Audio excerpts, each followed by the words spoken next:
Sí, profe. Sí, profe. Mm, Bien, buenísimo.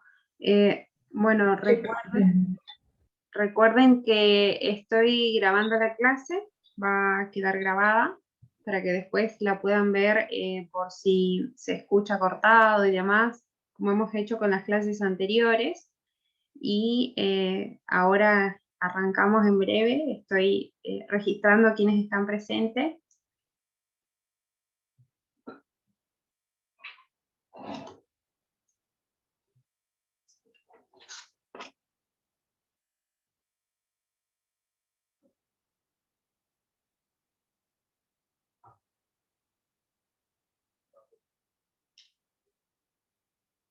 Bien. Bueno, antes de arrancar, a ver algún tema nuevo, que de hecho tenía preparado para hoy, o sea, para continuar con la unidad número 2, quería saber si algunos de los que están presentes tenían dudas al respecto de las consignas del trabajo número 2 de persona humana. Me pueden ir consultando y lo vamos viendo.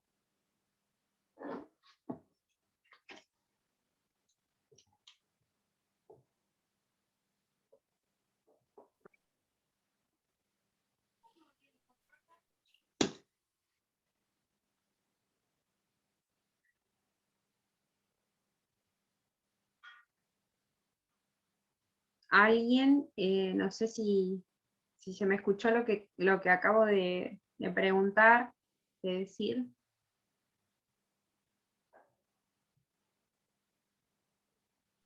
Hola, profe, yo no escuché nada porque se me va el internet.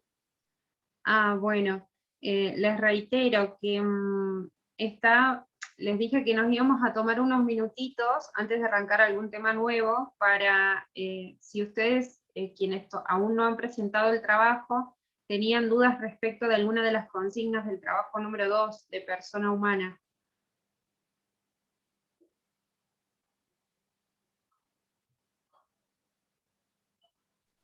Hasta Yo sí, ahora yo profe, sobre el último punto, que no lo entendí bien. Ah, bien, bueno, Nahuel, ahora lo explico. ¿Querías decir algo, Jimena?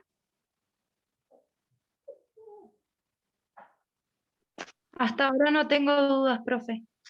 Ah, bien, buenísimo. Bueno, comparto pantalla para poder explicarles el tema, el último punto.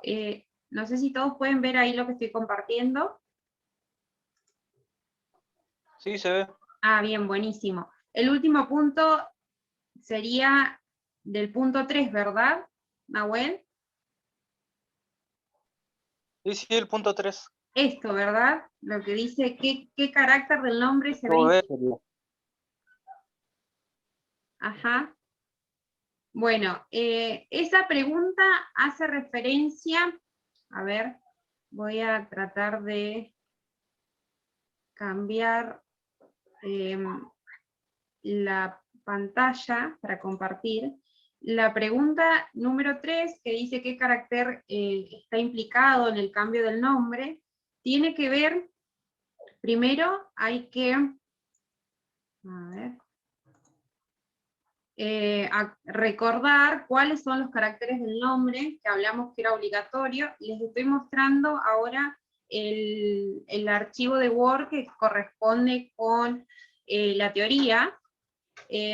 Hablamos de que el nombre es obligatorio, es único, es indivisible, es oponible, es extrapatrimonial o de valor moral, inalienable e imprescriptible. En este caso concreto, o sea, esta noticia que yo les he dado para que lean y analicen qué aspectos están en conflicto respecto de la persona que reclama el cambio de nombre,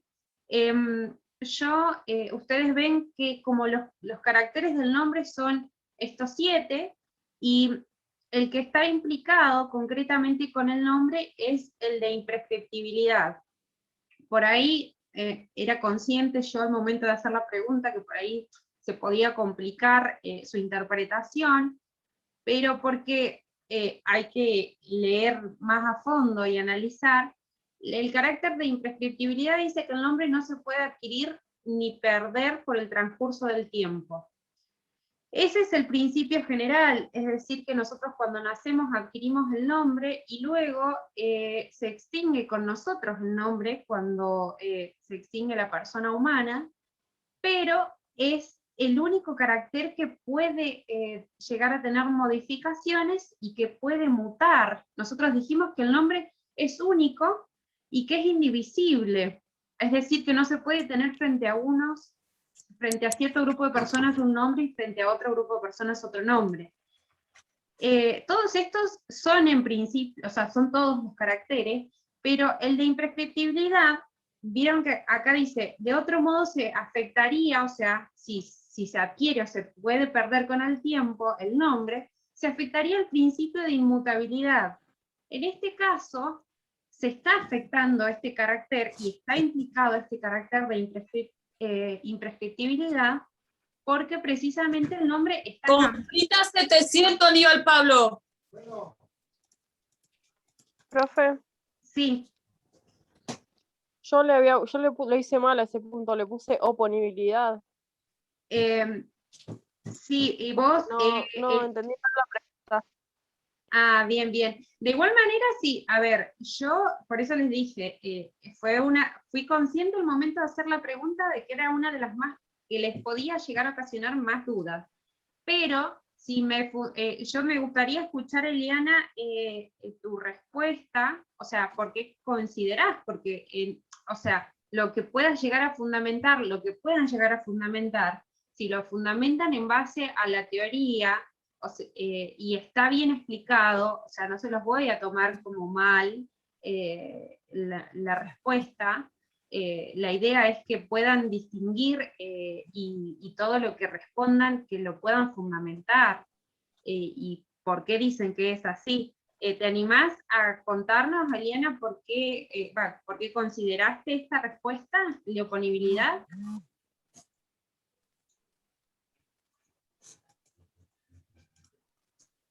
Sí, yo lo puse porque entendí. A ver, esperen que estoy buscando, no encuentro la hoja. Está bien, está bien.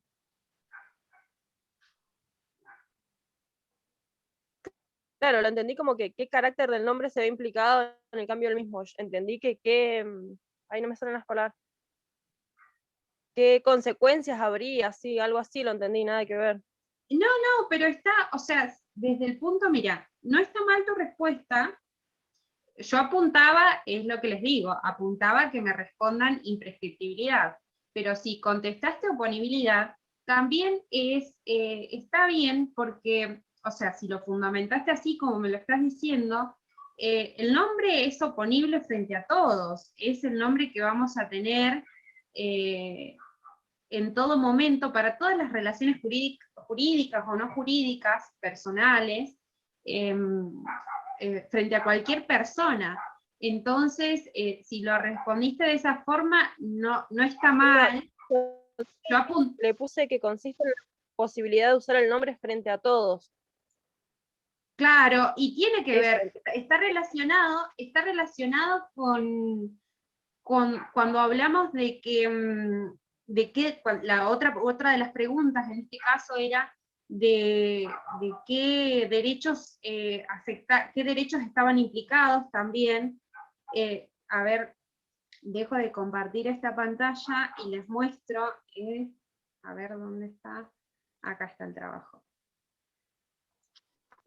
Cuando la noticia dice, les leo esta parte: el joven ha tratado de construir su personalidad, su identidad, su vida social y familiar con el nombre peticionado, es decir, con el nombre que él pretende que se le incorpore y que se lo cambie, y que el hecho de que no se vea, de que no sea el que figura en su DNI, le ha impedido desarrollar y disfrutar plenamente de su vida. Es decir, acá hay derechos que se afectan, como el derecho al honor, el derecho a la identidad personal, el derecho al, bueno, hay un montón de derechos que están implicados y que uno ve afectados cuando no se siente identificado con el nombre que lleva.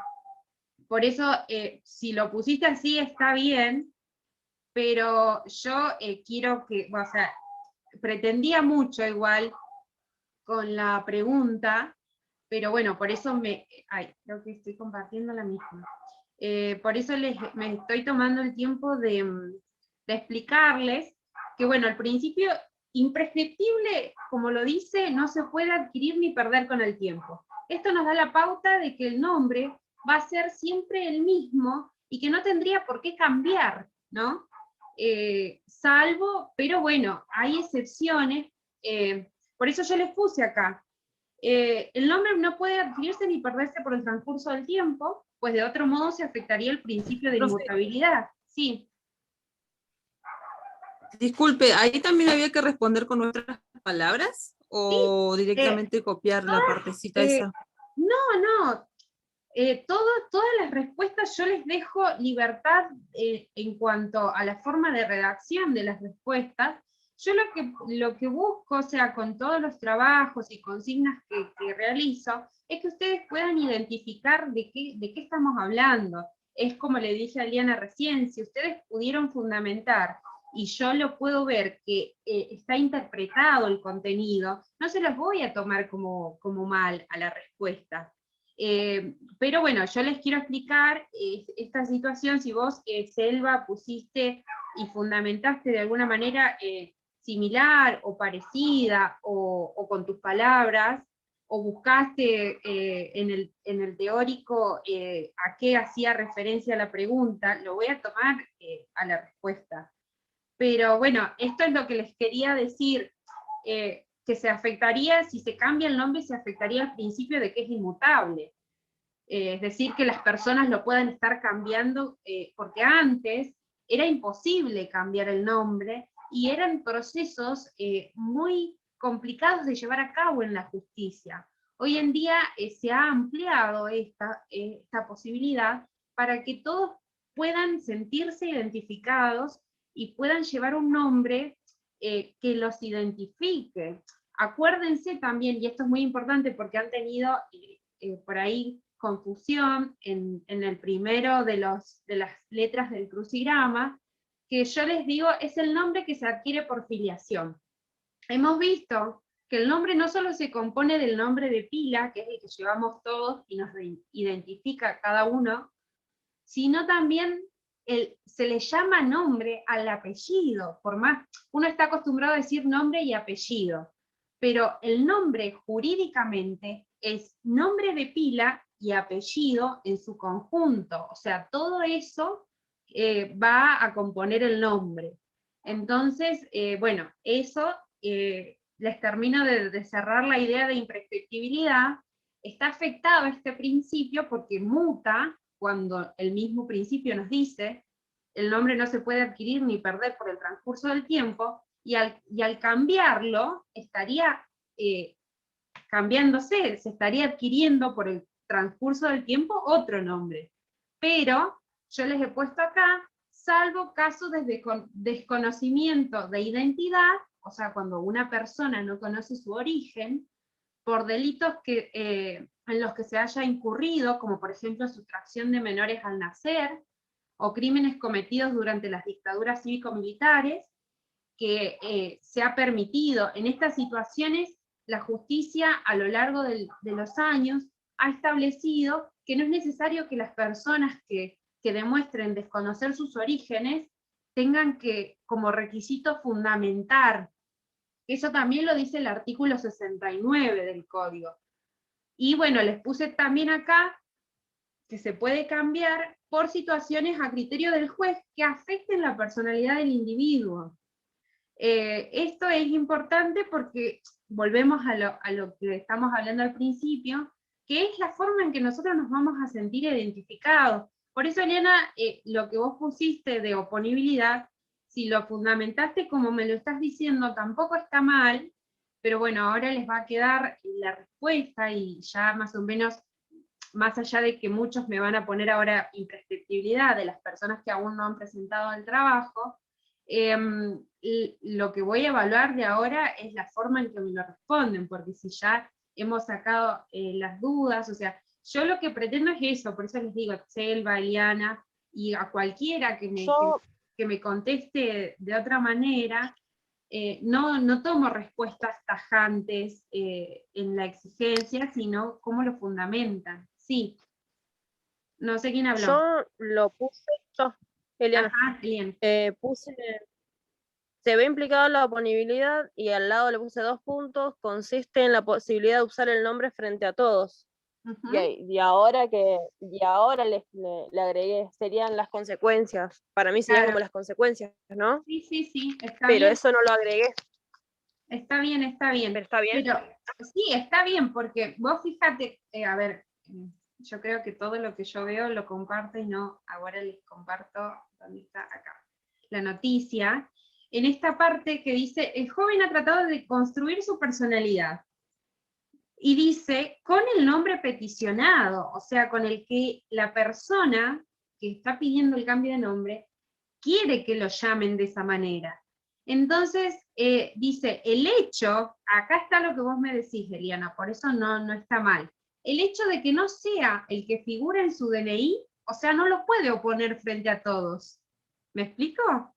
Porque al no estar en su DNI, le impide realizar trámites y demás, que es lógico, si una persona no puede pretender hacer un trámite legal con un nombre que no tiene en su DNI, porque nos tacharían a todos de estar fingiendo ser alguien que no somos. Es una cuestión lógica y de seguridad jurídica para que cada uno, porque si no, con este criterio de que nos cambiamos el nombre, cada uno podría avasallar derechos de otras personas afirmando ser quienes no somos. ¿Se entiende? Sí, pero Bueno, muy bien. A ver, no sé si alguien más tiene alguna otra duda respecto de las consignas. Y bueno, muchos me han preguntado acerca la primera palabra del crucigrama, y también está en lo que les acabo de decir, que el nombre no solamente se compone del nombre de pila que llevamos todos, sino también vendría a ser del nombre familiar, para no dar la respuesta precisa. No sé, ¿alguien más tiene alguna otra duda respecto del trabajo? en la 3, me quedó una duda en la 3, Sí. que dice que qué derechos están en juego en la noticia. Bueno, uno de los principales que está en juego, que se los he mencionado recién, es el derecho a la identidad y el derecho al ¿Personal honor. ese? Ajá, la identidad personal Solo y al honor también derecho puede del ser. nada que ver. Bien. Em, Ahí me equivoqué. Le puse el que estaba en juego el derecho a la integridad física, el derecho a la identidad personal. Claro, el de la integridad física es un poco más amplio, es también como uno se percibe en el caso de las personas que pretenden cambiar su nombre por cuestiones de género, que también, no sé si ustedes han visto que el artículo 69 dice, se considera justo motivo, de acuerdo a las particularidades del caso, a el seudónimo cuando hubiese adquirido notoriedad, es decir, cuando toda la vida nos han llamado por un nombre que lo hemos apropiado, a pesar de no ser el que legalmente esté inscripto, por raigambre cultural, étnica o religiosa. Este artículo, este inciso del artículo hace referencia y ha tenido en cuenta los pueblos originarios. Este es el segundo que les digo, los pueblos originarios, porque antes los registros, y muchas veces nosotros tenemos de nuestros padres y demás, que se les ponían los nombres en un principio que figuraban en los calendarios, o de nuestros abuelos más que nada, y estaban prohibido poner nombres en otros idiomas. Por ejemplo, el inglés, muy pocos registros nacionales aceptaban que se coloquen nombres en inglés o en cualquier otro idioma, y principalmente para resaltar y enmarcar los derechos de los pueblos originarios de poner el nombre de su lengua, o sea, nombres a sus hijos, de su lengua propiamente, es decir, que se ha aceptado que personas mapuches y demás, cualquiera sea el pueblo originario, lleve el nombre en su lengua.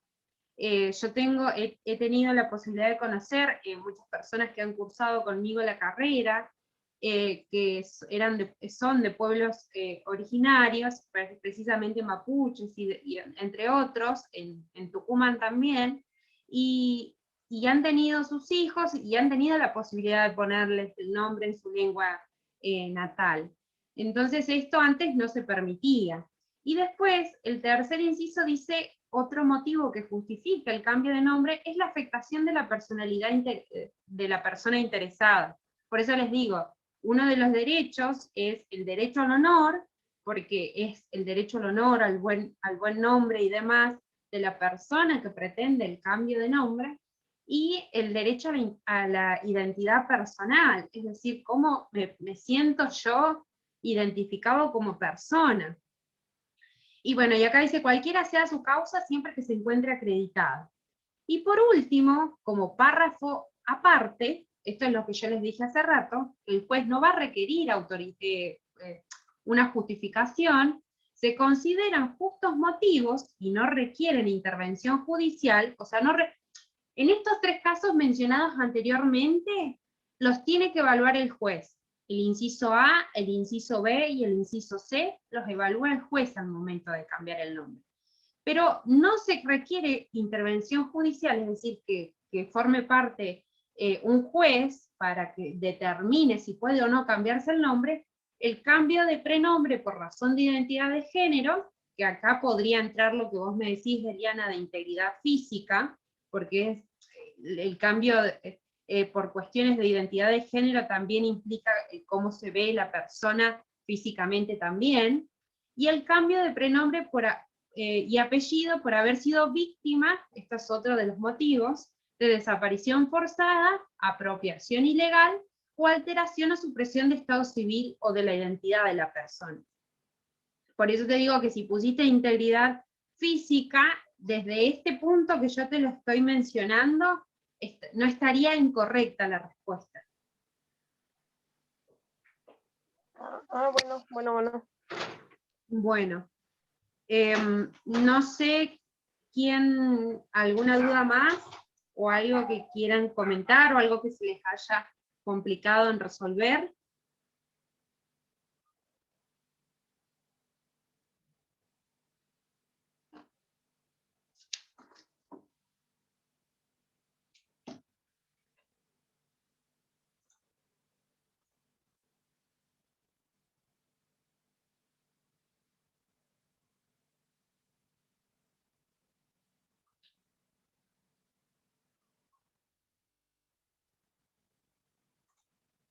Bueno, de ser así, vamos a arrancar con un tema nuevo.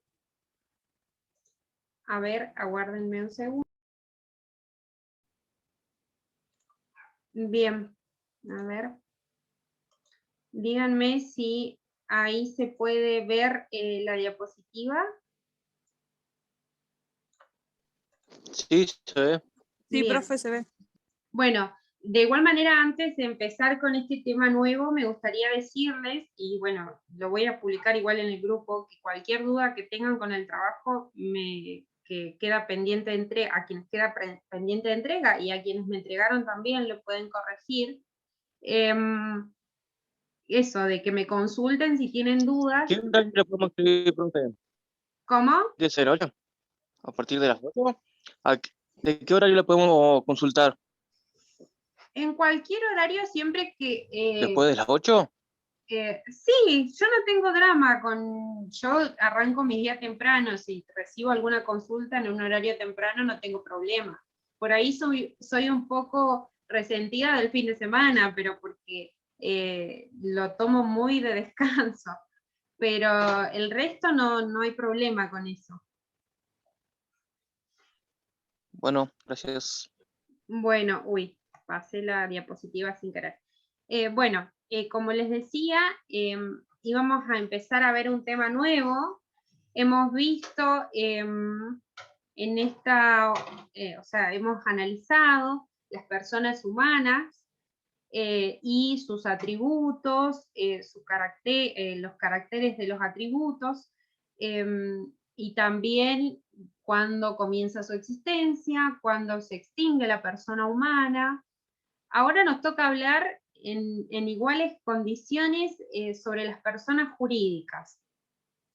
Las personas jurídicas han sido creadas, yo acá les puse, y lo venimos viendo desde las primeras clases, que el hombre por su naturaleza social, siempre para realizar distintas actividades y llevar a cabo proyectos, ya sean comerciales o de cualquier otro tipo de asociación, ha tendido a agruparse, asociarse con otros, para poder desarrollar estas actividades que menciono, ya sean deportivas, intelectuales, de mero recreo, políticas, religiosas, económicas. En esto de económicas entra todo lo que son personas jurídicas comerciales, sociedades, asociaciones y demás. Bueno, la persona jurídica está formada, está integrada por varias personas humanas, y esta persona jurídica se lo ha definido doctrinalmente desde hace muchas décadas y muchos años, más que décadas, no me atrevería a decir siglo con este concepto como se ve hoy, pero sí el hombre se asocia desde siglos, eso sí puedo dar certeza, para lograr distintos fines.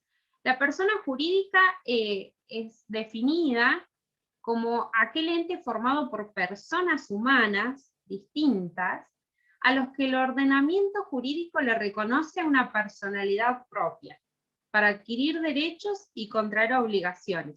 Nosotros hemos visto que la persona humana adquiere los derechos desde su nacimiento. Ese es el fin o lo esencial del nacimiento. Con el nacimiento, la persona humana adquiere irrevocablemente todos los derechos que el ordenamiento tiene para ofrecerle, y los cuales a veces se van ampliando por las necesidades sociales. La persona jurídica son distintas personas humanas que se asocian para adquirir derechos y contraer obligaciones. Esto nos da la pauta de que la persona jurídica los va a adquirir desde el momento en que se constituye como tal, y va a empezar a adquirir derechos y obligaciones siendo un conjunto de personas constituido como personas jurídicas. Porque a veces nos reunimos, nos asociamos con distintos fines, pero no nos constituimos de una forma legal. Y bueno, esta persona jurídica, cualquiera sea, después vamos a ver las clasificaciones, se asocia para cumplir un objeto, que como les he mencionado anteriormente, pueden ser objetos deportivos, o sea, como objetos, actividades deportivas, religiosas, comerciales, políticas, porque los partidos políticos se constituyen como personas jurídicas, así lo establecen el derecho público y las distintas constituciones. Bueno, estos son algunos de los ejemplos. Como les dije antes, el comienzo de la existencia de la persona jurídica es con su constitución, es decir, el deseo o la intención de ese grupo de personas de asociarse jurídicamente. Aunque algunos tipos de personas jurídicas requieren precisamente autorización estatal para funcionar. En este caso, nosotros decimos que la persona jurídica comienza su existencia con la Constitución. Hay personas jurídicas que pueden comenzar a funcionar sin que el Estado les dé una autorización. ¿Y por qué el Estado da autorización para funcionar? Hay ciertos actos, cuando nosotros comenzamos a ver el derecho, que dijimos que el Estado necesariamente debe regular estos actos externos del hombre que pueden llegar a ocasionar daños a terceros, es decir, cuando el objeto de la persona jurídica no está bien fundamentado o tiene cuestiones o actos medios que están en un gris, por decirlo, es decir, que pueden llegar a ser lícitos o rondar lo ilícito, y por el caudal que manejan de patrimonio, es necesario que el Estado lleve un control de ellas para esto mismo que hemos visto y venimos viendo no ocasione daños a terceros, o lo que por ahí en cuestiones comerciales puede llegar a denominarse competencia desleal. Bueno, entonces, decimos que la persona jurídica comienza su existencia desde su constitución, y hay ciertas personas jurídicas que sí requieren una autorización estatal. Es importante destacar que la persona jurídica se crea con un objeto, por eso es que tiene una personalidad diferenciada de sus miembros. Cada persona humana va a tener sus atributos y va a tener sus cuestiones específicas, sus fines o planes de vida específicos, pero esta se va a crear con un fin propio de esa persona. Es importante destacar esta personalidad diferenciada porque que es distinta de esos miembros, porque es lo que le va a permitir a estas personas jurídicas que se creen delimitar los actos que pueden hacer. Es decir, si se han constituido para un determinado objeto o actividad, deben de respetar ese objeto que tienen que cumplir. No pueden desviarse de su objeto inicial, salvo en situaciones o cuestiones que el mismo, para realizar y llegar a ese objeto que pretende la persona jurídica, necesite hacer un cambio en las actividades que lleva a cabo para poder cumplirlas. Es decir, van a tenerse como válidos todos los actos que estas personas jurídicas realicen si tienen en mira el objeto inicial. La ley de igual manera ha permitido que las personas jurídicas puedan cambiar su objeto, pero esto debe ser las personas jurídicas cuando se crean o dan nacimiento a un estatuto, que es el documento que las va a regir o por el cual se van a regir. Entonces, para poder cambiar el objeto por el cual se han formado, es necesario que cambien el estatuto, que ese cambio del objeto esté plasmado en el estatuto. La clasificación de las personas jurídicas se hace en públicas y privadas, y así lo ha establecido el Código Civil y Comercial de la Nación. Las personas jurídicas están reguladas a partir del artículo 141 y subsiguientes.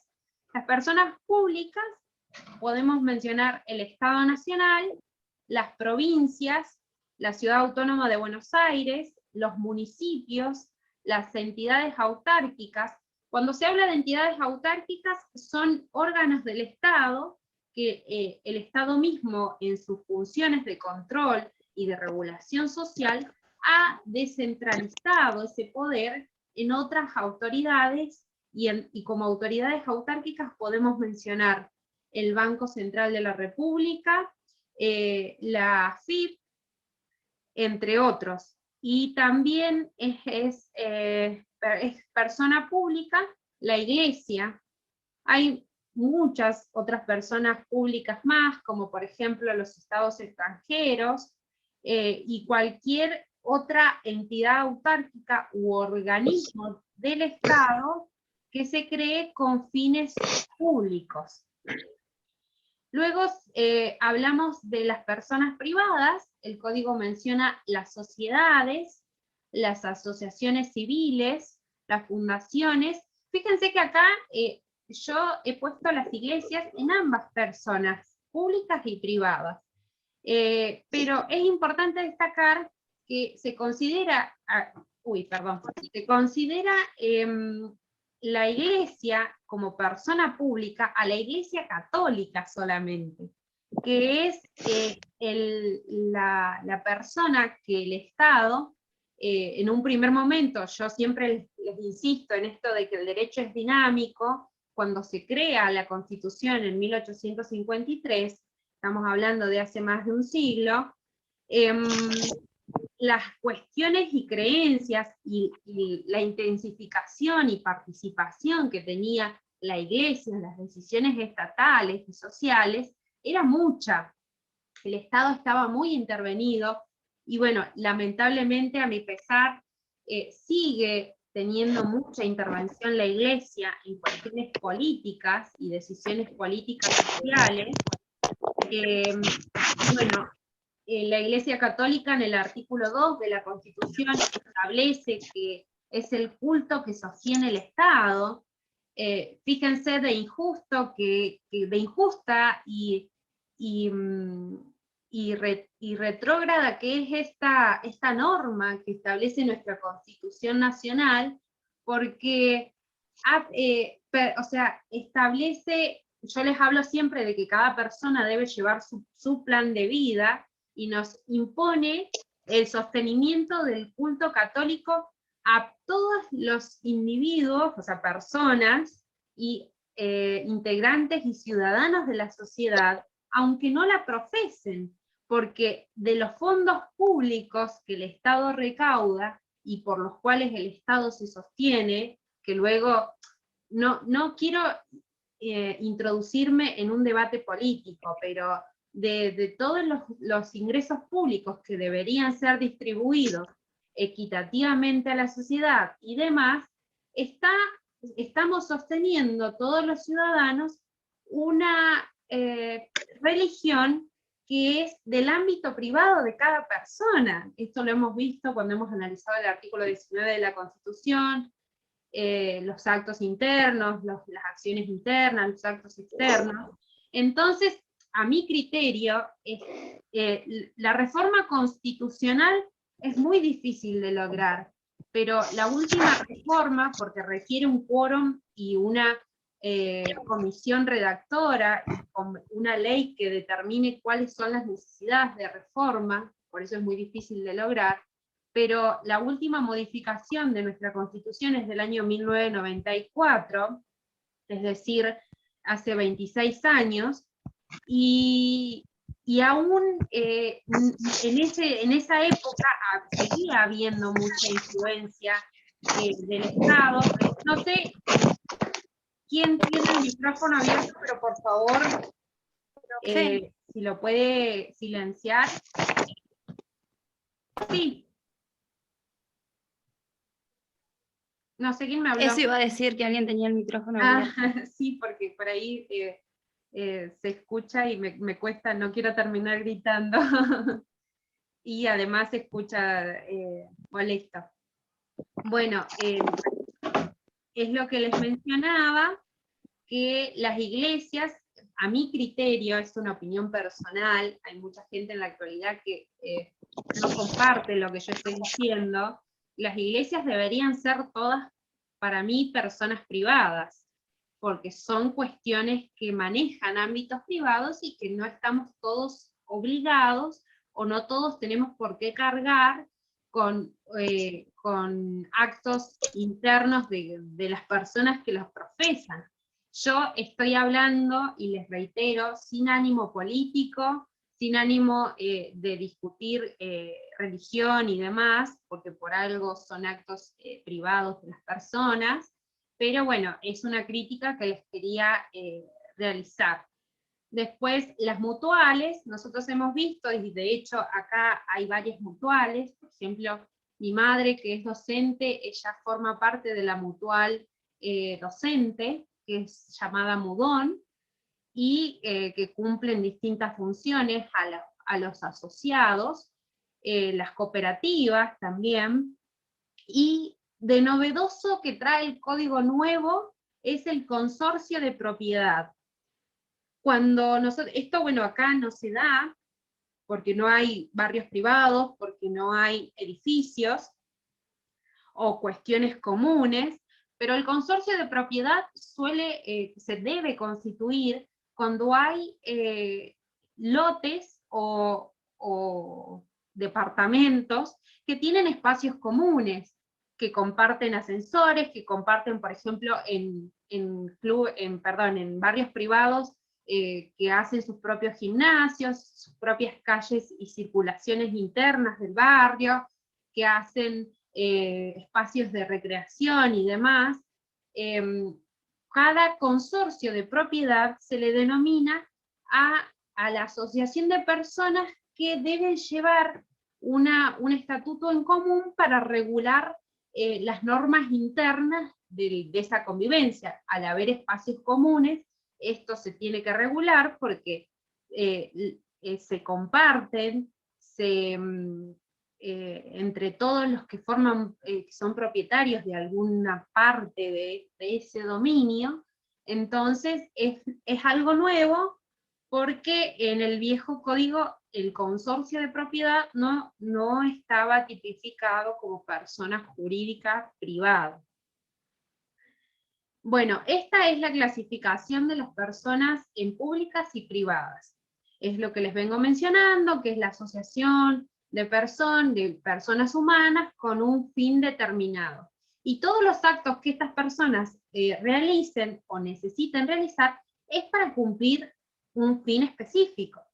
Si ustedes se ponen a analizar cada una de ellas, cada una tiene un fin distinto y debe realizar actos que atiendan a ese fin. Pero, como también les dije al principio, esta personalidad que se construye para darle un marco jurídico a la persona jurídica, vendría a ser, muchos autores del derecho hablan de que esta personalidad diferenciada que se crea es una ficción jurídica. Vieron que yo en su momento les dije que antes los autores distinguían el hombre de la persona. Bueno, esto es algo similar. Muchos autores han establecido a lo largo de los años que la personalidad de la persona jurídica es una ficción. Es una ficción del derecho para poder darle un marco de regulación a este grupo de asociados, sea cual fuera el fin.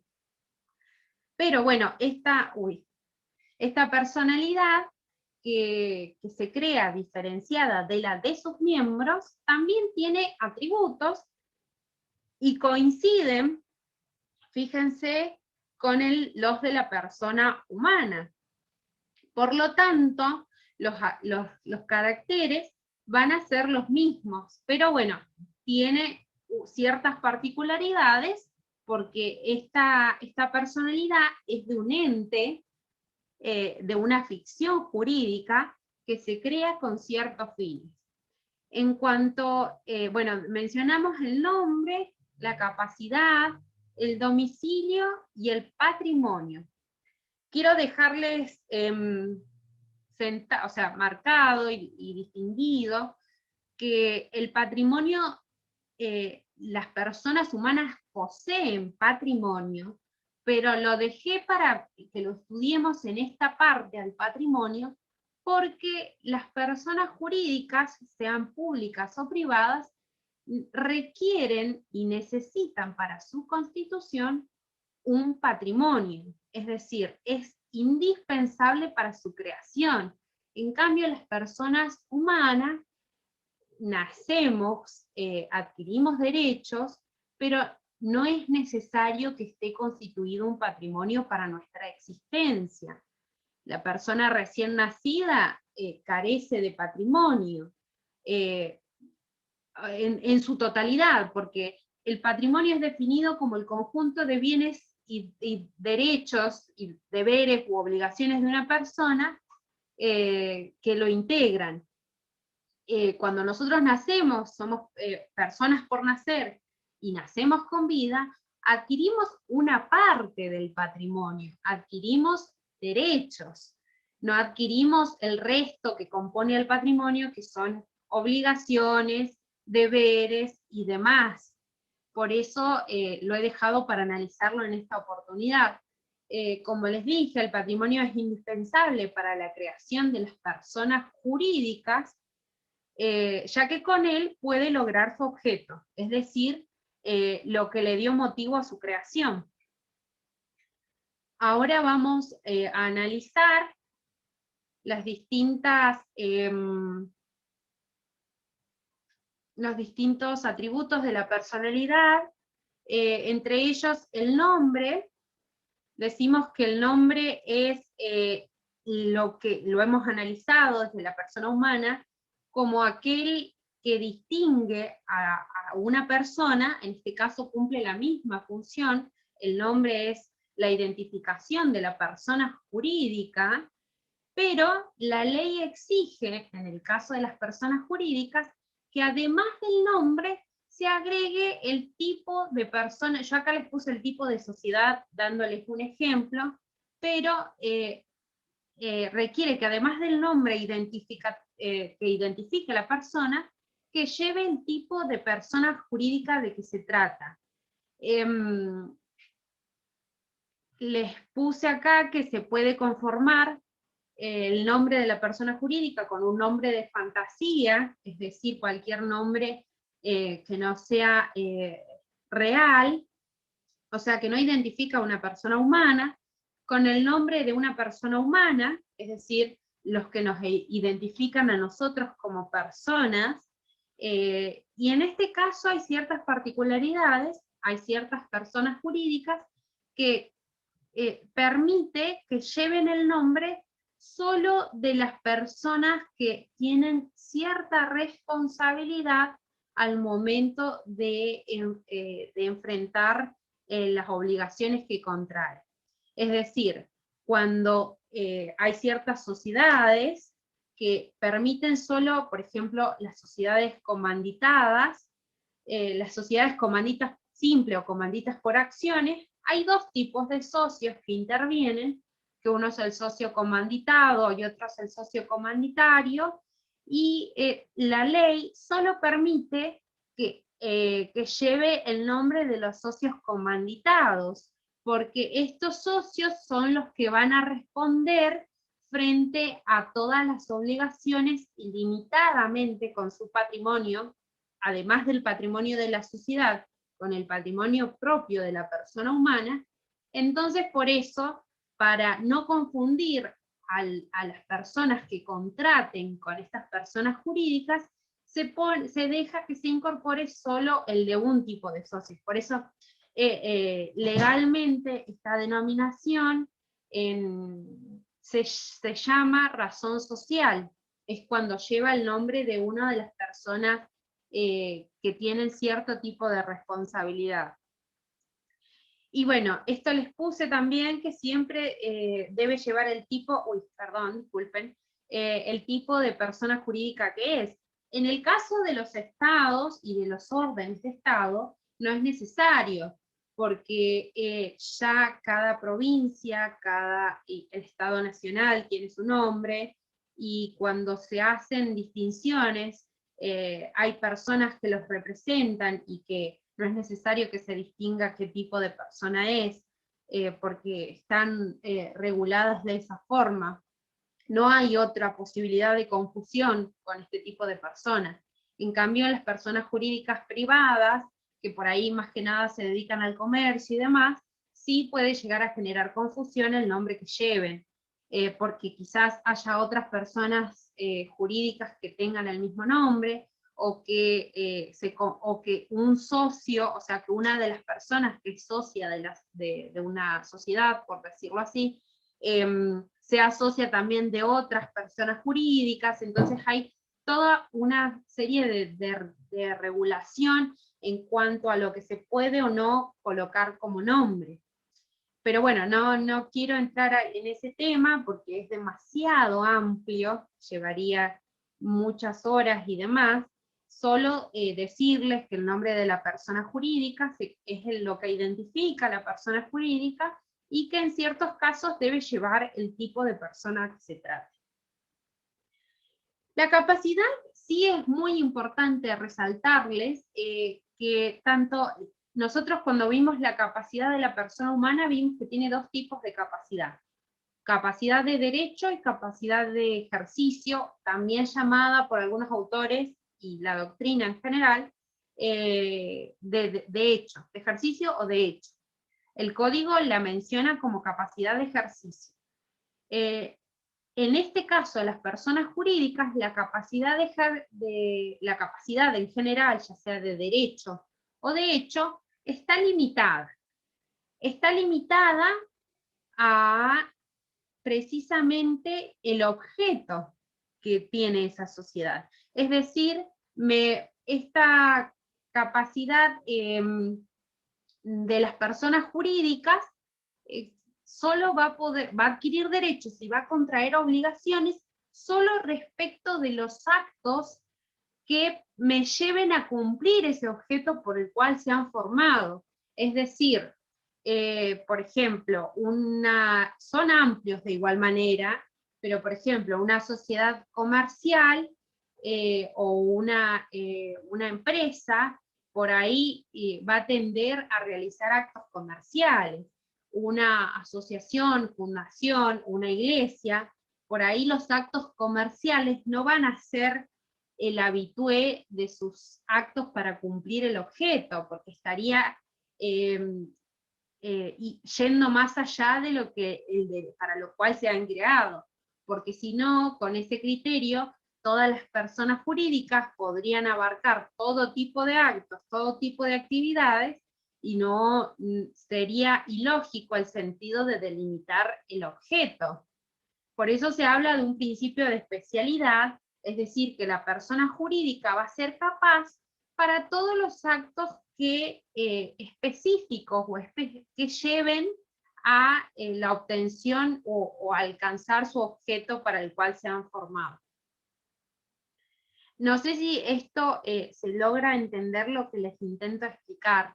Este es uno de los atributos que por ahí más complejos es al momento de estudiar personas jurídicas, porque es difícil entender por ahí que tienen un objeto, que es decir, el fin por el cual se forman y demás.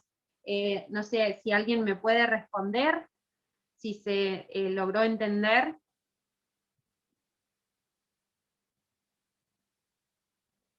Es decir, en algún momento si se pregunta qué capacidad o qué abarca la capacidad de las personas jurídicas, son capaces de derecho y de ejercicio, pero solo para los actos o actividades que los lleven a alcanzar su objeto. ¿Se entiende?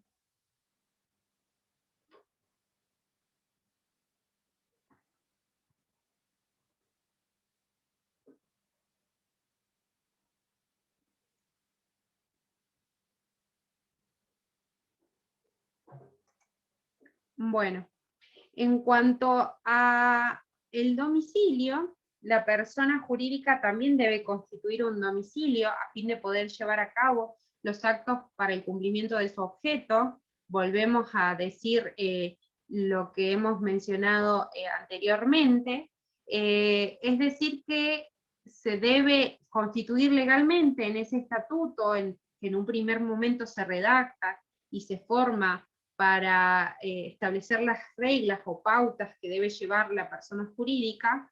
El domicilio se establece, en un principio puede ser solo que sea mencionado de manera genérica, con la indicación de un lugar. Fíjense que en el caso de las personas jurídicas el domicilio es más amplio, nos da la posibilidad de indicar solo el lugar de la persona, porque se supone, por todas estas cuestiones y reglas que yo les he mencionado, que deben tener un nombre específico, que deben estar registradas, algunas, o al menos constituir un estatuto, es imposible confundirlas. Entonces es más fácil identificar porque deben tener un establecimiento en el cual funcionan, o al menos una oficina en la cual lleven a cabo sus actos como persona asociada. Entonces se supone que estableciendo un domicilio de manera genérica nos va a permitir identificar la jurisdicción o el lugar, precisamente el lugar donde esta persona se encuentra, para que pueda hacer frente a sus responsabilidades, como obligaciones o deudas que haya contraído, o cuestiones, relaciones jurídicas con deudores, acreedores y demás. Pero hay ciertas personas jurídicas que sí o sí requieren que se especifique la sede, cuando ésta tiene varias sucursales en distintas localidades. Hay una sede que, es decir, precisando la dirección, con nombre de calle, altura, es decir, número y demás, para que ahí esta sede sea la válida, cuando esta persona jurídica tiene varias sedes, que esta que está establecida en el estatuto sea la válida para el momento de realizar notificaciones judiciales. En este sentido, cuando hablamos de la persona humana, hablamos que la persona humana en las notificaciones judiciales y demás,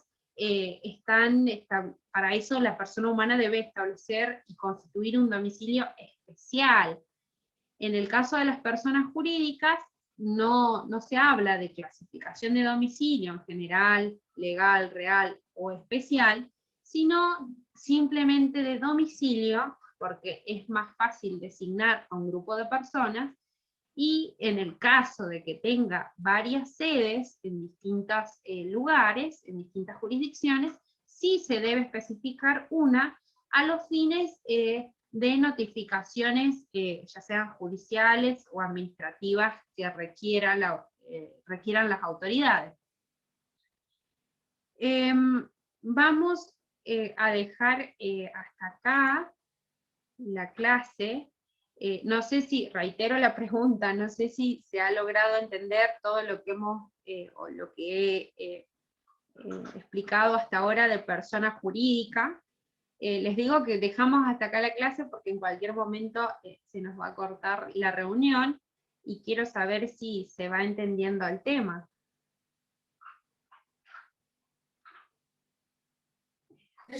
Por mi parte sí, profe, un poco. Pasa que tiene palabras muy técnicas. que por ahí cuestan, sí, pero entenderlas. dentro de todo sí, profe. Sí.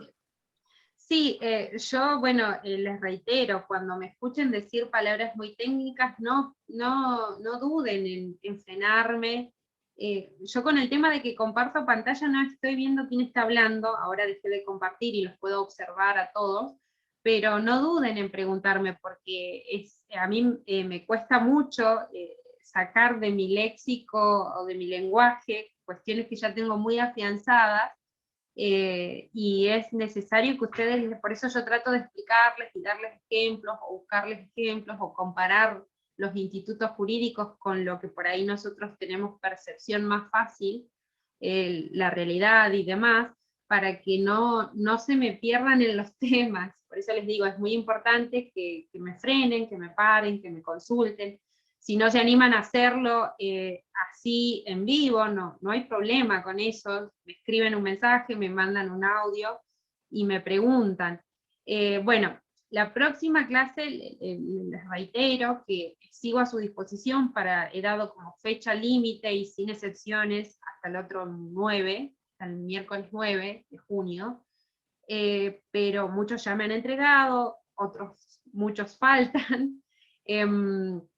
Pero bueno, cualquier cosa me escriben, me consultan, y la próxima clase vamos a continuar viendo personas jurídicas, todo lo que resta de los atributos, que queda uno de los más importantes, que como les dije, lo dejé para estudiarlo en este momento, pero las personas humanas también tienen un patrimonio, es parte de sus atributos de la personalidad.